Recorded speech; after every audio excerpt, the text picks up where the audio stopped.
Hello, welcome back to the reading of the poem of the Man God, written by Maria Valtorta, Volume 3,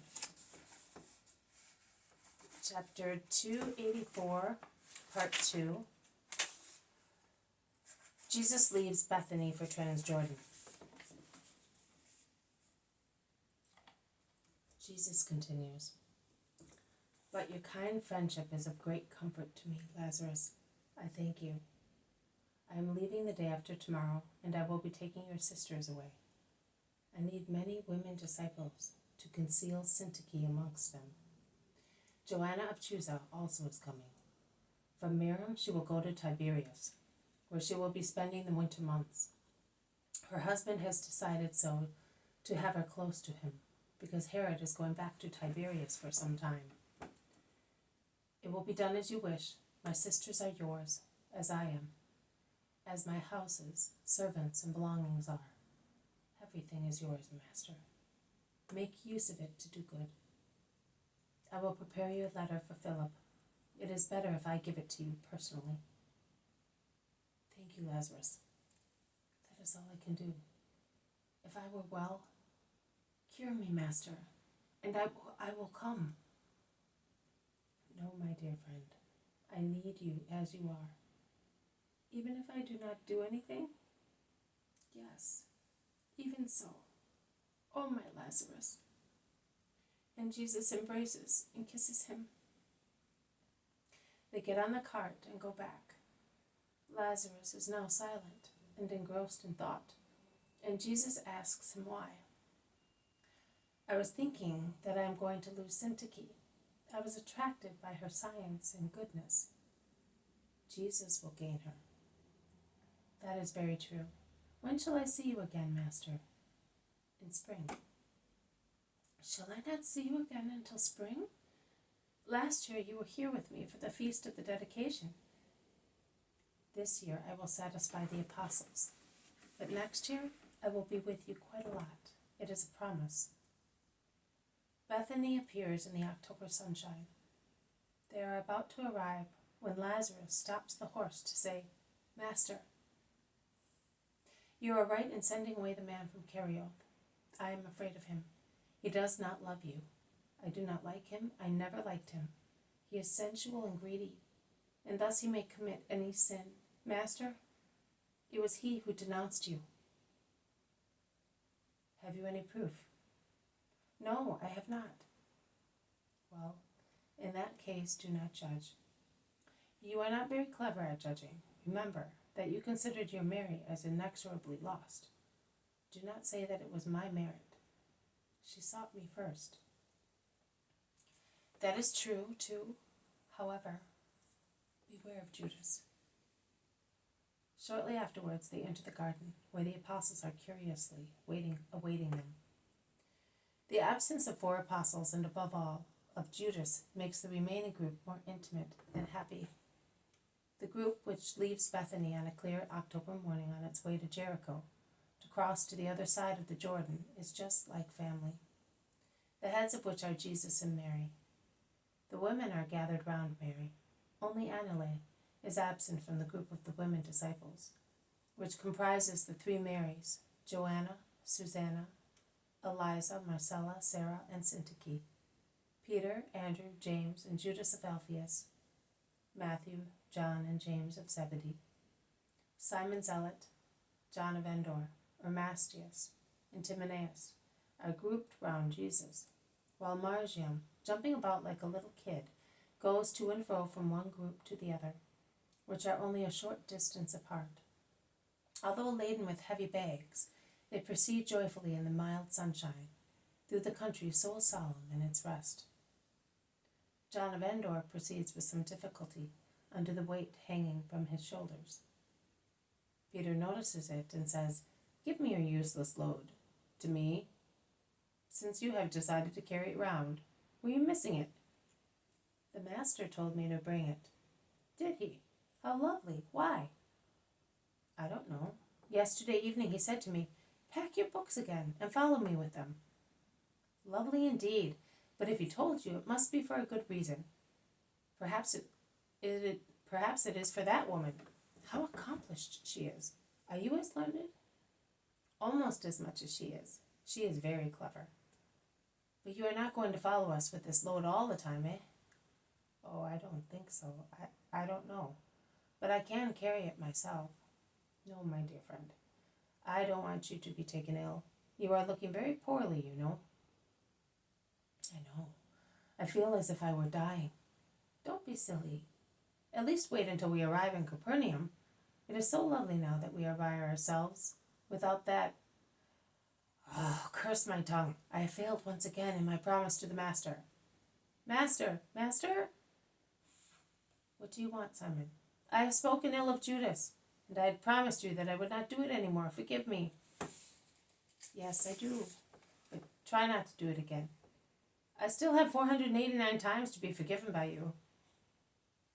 What are you talking about, brother? Asks Andrew, who is obviously utterly amazed.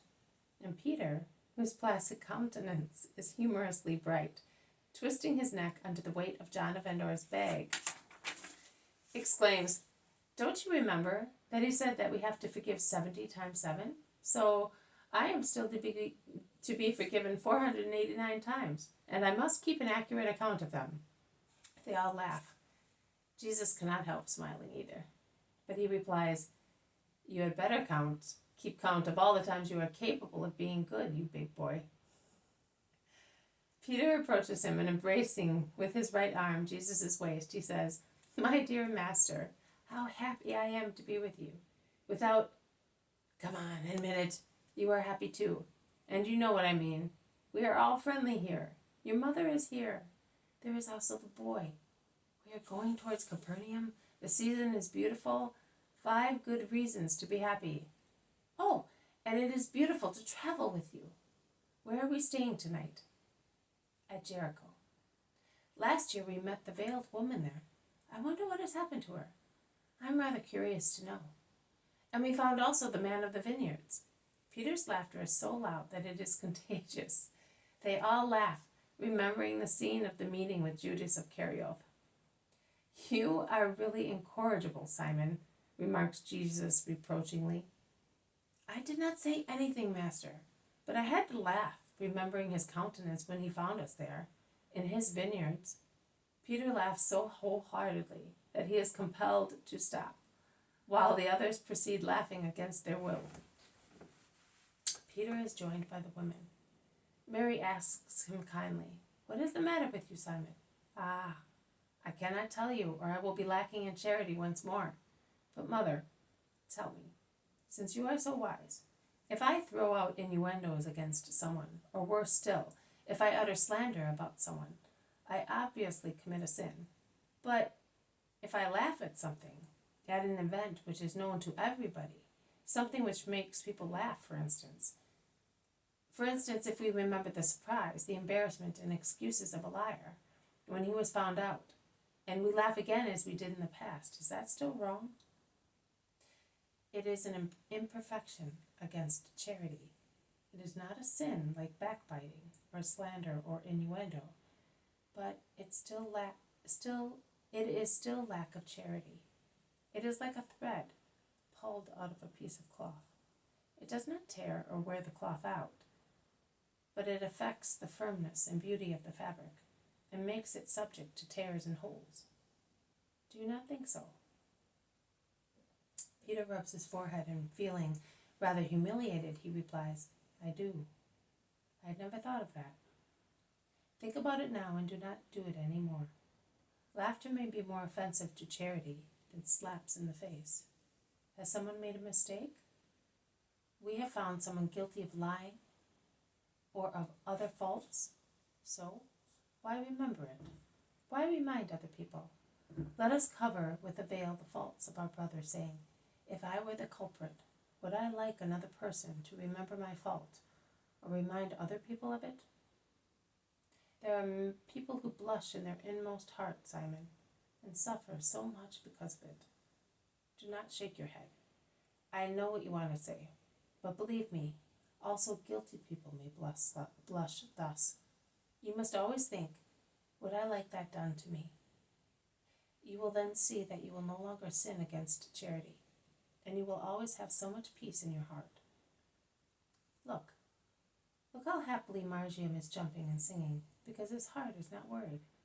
He doesn't have to think about itineraries, expenses, or what to say.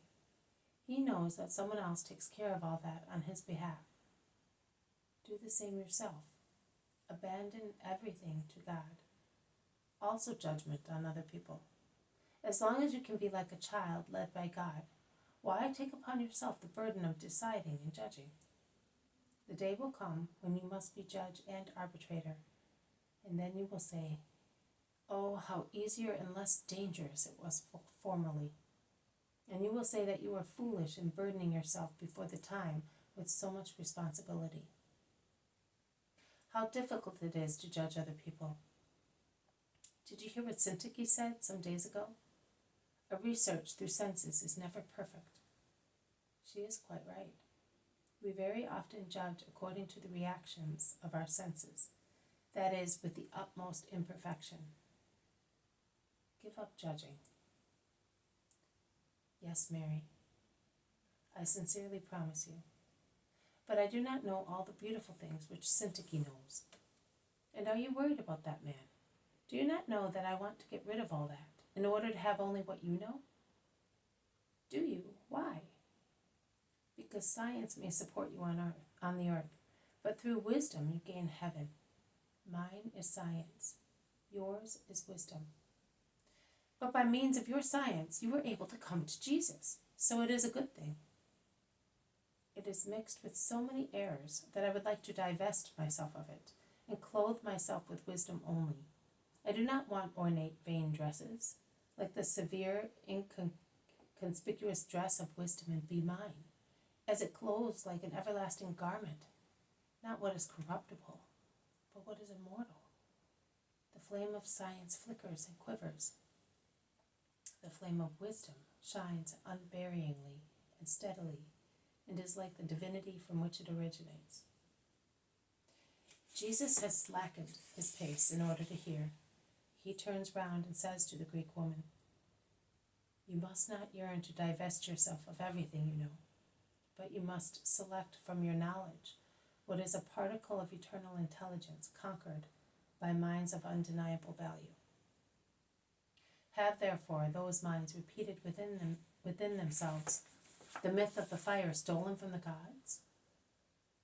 Yes, woman, but it was not stolen in this case. They were able to pick it up when the divinity grazed them with its fire, caressing them as specimens, spread among decaying mankind, of what man is gifted with reason. Master, you should tell me what I must keep and what I must leave. I would not be a good judge. And then you ought to fill with the light of your wisdom the spaces left empty. That is what I intend doing. I shall point out to you what extent is wise, what you know, and I will develop it from the point to the end of the true idea, so that you may know for certain. And that will be useful also to those who are destined to have many contacts with the Gentiles in future. "We shall not understand anything, my lord," moans James of Zebedee. "You will understand little for the time being, but one day you will understand both the present lessons and their necessity. And you, Syntyche, will expound to me those points which are most obscure to you, and I will clarify them when we stop to rest. Yes, my lord, it is the desire of my soul which merges in your desire. I am the disciple of the truth, you the master. It is the dream of all my life to possess the truth." This has been a reading from the poem of the Man God, written by Maria Valtorta, Volume 3. Chapter 284, Part 2. Jesus leaves Bethany for Transjordan. Thank you for listening. I will see you tomorrow. May God bless you, and may peace be with you.